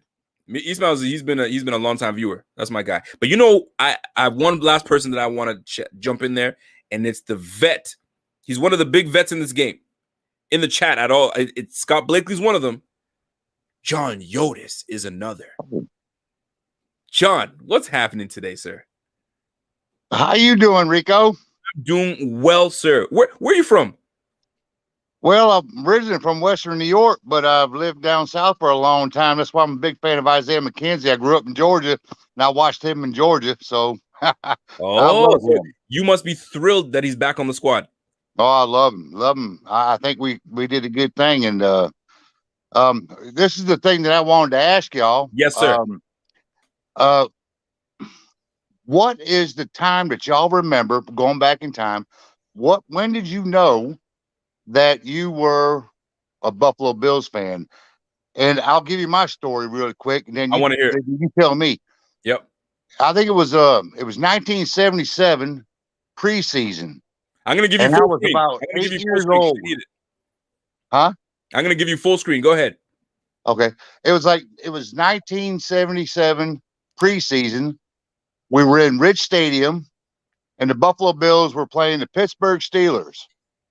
And my uncle had tickets. He was a huge Steelers fan. And we got to go to the game. We were like 10 rows up, beautiful seats around the 50-yard line. And Terry Bradshaw was playing. And Terry Bradshaw threw 4 interceptions. Okay. In that game, in a preseason game. And, back then they played a lot longer, than they do today. But I knew even before then I was a Bills fan. When did you know that you were a Bills fan? When did I know I was a Bills fan? Yo, that's a really good question. Like, when did I really know, that's my team? I wouldn't say there was a particular game or moment. I knew when I picked my team, that was going to be it. But the one game that I think I remember the most that hurt me the most, where I was like, when I was like, I care a lot, was the year that we needed to win one game to get into the playoffs, and we lost to the Steelers. And we lost to the Steelers. We lost to the Steelers backups. Willie Parker was running all over us. they had the backup quarterback Maddox. I think it was Maddox, or I can't remember who it Mark was. Maddox. Anyways, and when we lost that game, I was hurt, and I was like, "What is this feeling in my chest that I'm feeling?" Right? That's when I knew. I was like, "Oh, okay, hold on now. I might be a diehard Bills fans and a Bills fan." So ever since then, man, like I remember that game to this day. That hurt me the most. Like I was like, "Golly, man, how could we let that happen?" I was so motivated to get into that place. So that's my story for when I mean, Willie Parker was running all over us. Is it Willie Parker? Am I saying I'm right? Because I'm trying to remember. Yeah, it was Willie Parker and Maddox, the backups, And then we had. You're getting me in my feelings again, John. Don't do that. Don't do that to me, John. Well, I mean, we went through many years, right? I mean, there's been so long. This team we've got now, I actually believe is better than our 90s team. We're built, we're stout. And I've watched them teams and I love them teams, but man, Jim Kelly, I remember watching him and I love him, but I was always so damn frustrated with him. Why's that?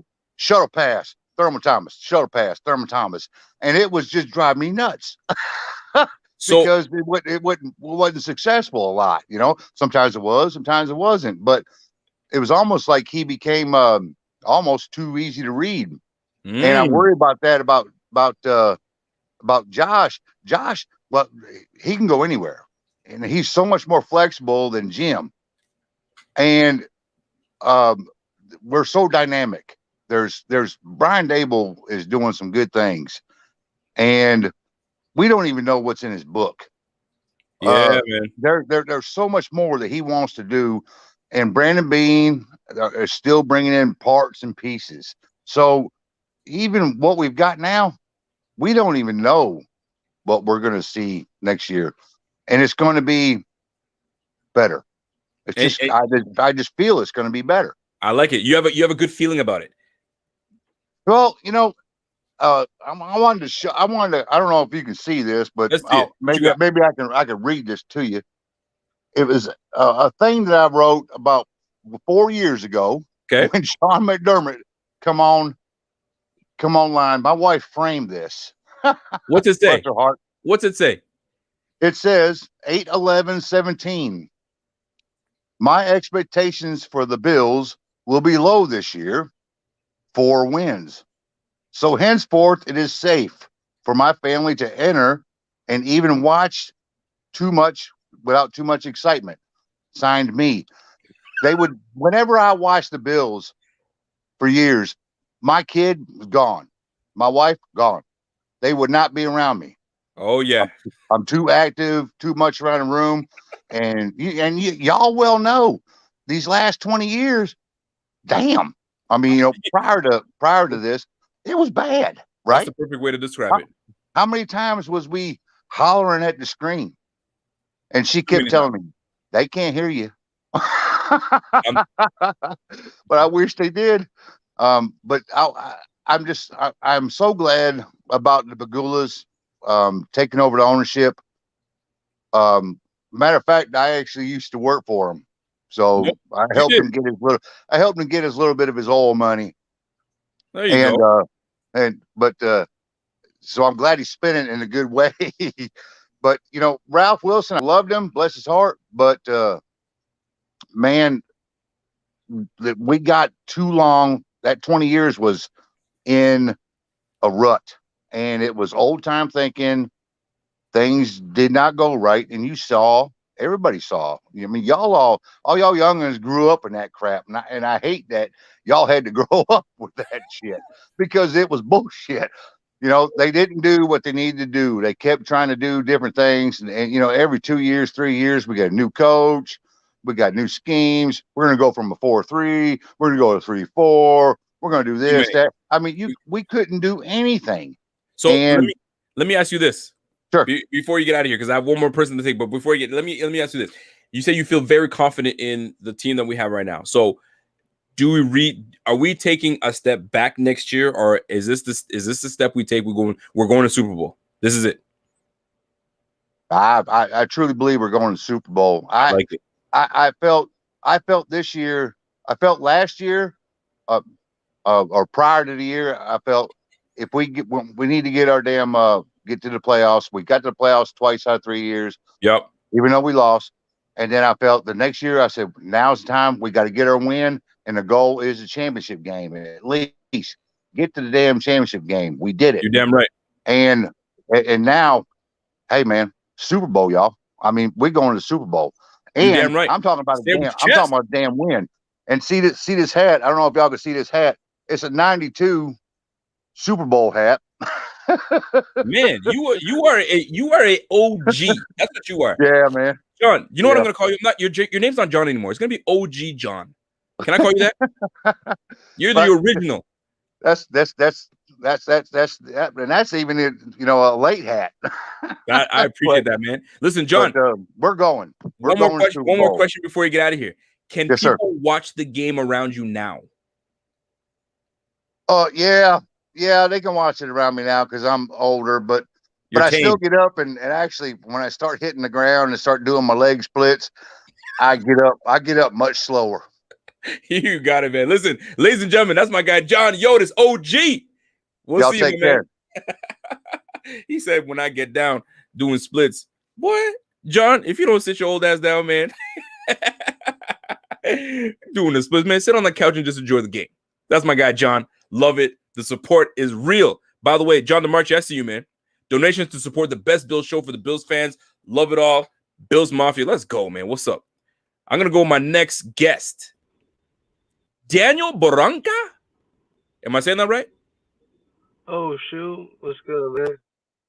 Yo, Dan, yeah, is your name Daniel Barranca? What is it, Barranca? Am I saying that right? Am I saying that right? Yeah, the second one was good. Yeah, Barranca. Yeah, Barranca, man. Yo, talk to me, man. What's on your mind, Bram? What's on your mind, John? Daniel, what's on your mind? Talk to me. I was thinking, you're talking about the assistant coaches, them leaving and whatnot. You think Josh Allen will ever be like a Peyton Manning or like Brady type where he's like he can change plays? Because I've seen it a couple times where he's changing plays to screens and it worked out, but like you think it's gonna turn out different, like where he actually will like turn into that Brady type thing? Well, he was doing it this year where he would change plays at the line of scrimmage and was doing audibles on his own. So it's just a matter of time. Like when you're in a system for 3 years, your whole career, right? He's only known Dable as his coach. So when you have Dable as your guy and you know everything about Dable's playbook and you know the ins and outs of it, you have the ability to make now your audibles and your flipping of the plays and calling something different. You see something different, you run it, check it to a run, right? Or you see something where you're in a run and you see something and you check it to a pass, like a hot read. So there's a whole bunch of things that that Josh was able to do this year. So hell yeah, he's going to be able to when they leave. But now there's a new playbook that comes in, so he's just going to have to learn the playbook. But defensive schemes are defensive schemes, man. The plays are all the same plays. They're just different lingo. So if one play he sees that, oh, man, I know this play. We used to do this with Dable. It's a little different, but I see this defense that I know what it is. I'm checking that shit out of it, right? Omaha, go to something else. So, yeah, man, he's definitely good enough and smart enough that he's able to make changes at the line if he needs to, for sure. So here's a question for you. Here's a question for you. You ready for me? I got you. All right, check this out, Dan. I got you. The Bills are picking at 30. How pissed are you if they trade down and don't pick 30? I mean, I don't know about all that. Like, I mean, I know football.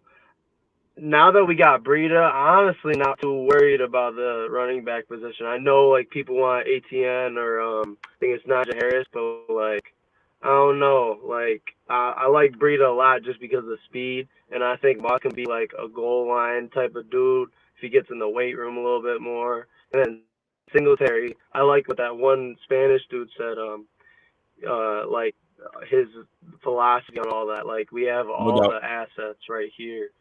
So, in the draft, honestly, I feel like we should get a tight end or something. Just to motivate Knox. So, tight end in the first round? Let me ask you a question. Are you high? Just to motivate Knox or something. I did. little bit. Okay, yeah. I was like, hold on a second. My man said let's draft a tight end in the third. I said in the first round. I said he's high. Thank you for confirming that, sir. He said just a little bit. Well, I mean, come on though. Like, I know we just got the dude from Wyoming. Like, he didn't come from Wyoming, just came from another team that had Josh Allen on at one point. Like Josh Allen and was at Wyoming with the tight end. But who else do we need? Who else do we need though? At like running back or tight end or like what? Like, what about the quarterback position? Quarterback position? How do you feel about that? The quarterback position? Corner. Oh, corner. On the other side of Trey. I'm okay. I'm okay with the cornerback position. If we do draft in the first round, I'm very much okay with that. I just know that if you're gonna draft in the first round, to me, that's a pillar player, meaning that's a pillar in your franchise, a difference maker. So if you go first round, you go corner, that means that corner is gonna be there. For a good chunk of time. But I mean, you hit and miss here and there. So I mean, you never know really. But I appreciate you. I appreciate you coming on, man. You got to. I like the fact that you like the tight end position. You feel like Knox is not the guy, and you're willing to draft a tight end in the first round at 30. I disagree, but I like where your head's at. I do. So with that said, I'm gonna leave it at that. I mean, because I feel like it's harder for the Bills this season. Okay. I see what you're saying. I got you. Yo, but keep tuning in, man. Keep tuning in. I respect it. And then we gonna catch us on the flip side on Tuesday. For real, I follow you on Instagram. You're the best Bills. I got you, dog. Yes, sir. Barranca's high as shit. Little difficult to converse because it was a bit of laggy. And when I asked him, what would he like to do with the 30th pick? And he said tight end. I said, boy, you high? He's like, just a little bit. That's when I knew. But Daniel Barranca, you're a good dude, man. You're a good dude. Salute to you, my G. But you got to give love to some fans because I mean, a lot of them are not as well versed, and I'm not saying Daniel Barranca's not at all, but I'm not super like well versed on draft talk and all that stuff. I defer to those that really do know it. I'll do my bit of research, basic stuff, and a little bit further than that, but I'll never coin myself as that guy. I really won't. But Daniel Barranca was he was in a mellow mood. He was a mellow mood. Yo, where's the wifey? Wifey, you trying to get on the BF Tech Club? Because I'm about to get out of here. I've been going for 2 hours. Shit, that's it for me, folks. You guys have been fantastic. You guys have been great. You know who put me onto it? Scott Blakely was like, he's high. I was like, let me ask my guy if he's actually high. And you know what? He was right. He was just a little bit high. Good for him.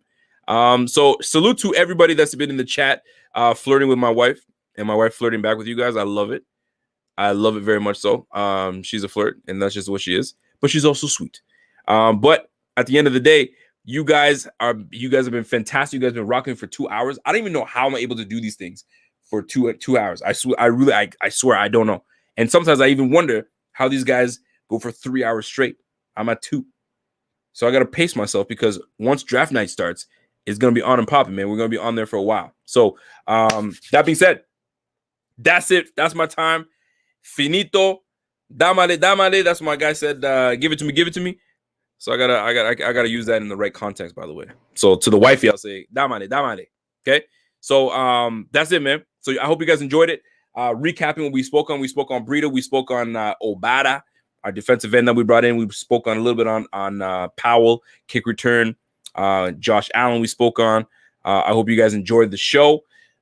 We coming to you every single day of the week, man. Mondays all the way to Fridays, and then now you got Clay coming through with the film study. I hope you guys enjoy that. We also have my guy Z-Bot killing the game, man. So continue to keep showing love, man. Smash that like before you get out of this room. And then we'll see you guys on the flip side.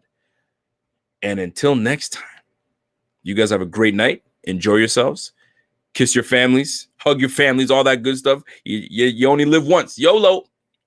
And until next time, it's your boy. And I'm gone. Ladies and gentlemen, we are tuned in to the Rico Report. I really don't know what to tell you. That game was insane. Welcome to the Big Squad. Shout out to the Big Squad.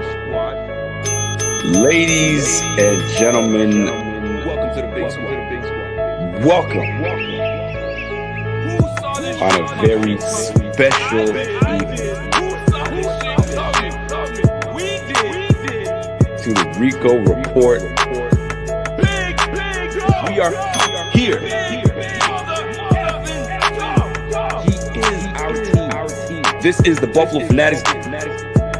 Bing, bing, bing, bing, bing.